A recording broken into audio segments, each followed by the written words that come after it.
Intégrer l'interculturalité dans le développement de ses soft skills, un atout indispensable.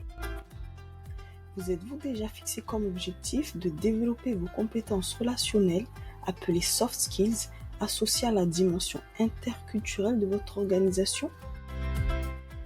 Pourquoi se poser la question? Eh bien, dans les sociétés multiculturelles, les codes, les us et coutumes, etc. peuvent être très différents d'une culture à une autre. Les différences culturelles peuvent même créer des malentendus, voire susciter de l'incompréhension, d'où l'intérêt d'avoir une bonne grille de lecture. À Mayotte, par exemple, nous sommes exposés aux effets des différences culturelles entre les langues locales, le shimaoré, le kibushi, et la langue officielle, le français. Examinons quelques exemples. Lors des salutations, en français, la formule générale « bonjour », en shimaoré, les formules sont différentes selon le statut de la personne. Pour un aîné, kwezi, pour une personne de même classe d'âge, GG. Parfois, nous entendons même salam. Des décalages sont ainsi observés au contact des différentes cultures. Cela peut donner l'impression d'une impolitesse lorsque le bonjour n'est pas employé par une personne dont la langue première n'est pas le français. Un autre cas, la perception du respect envers autrui. En français, c'est l'emploi du vouvoiement qui marque le fait qu'une personne n'appartient pas à la sphère familiale, par exemple.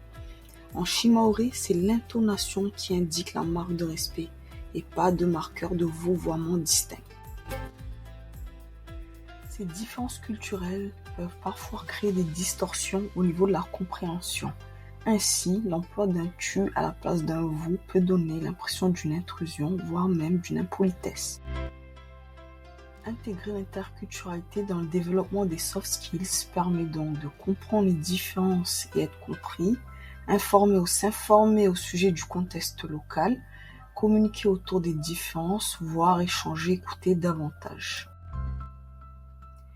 Décrypter, échanger pour une meilleure communication.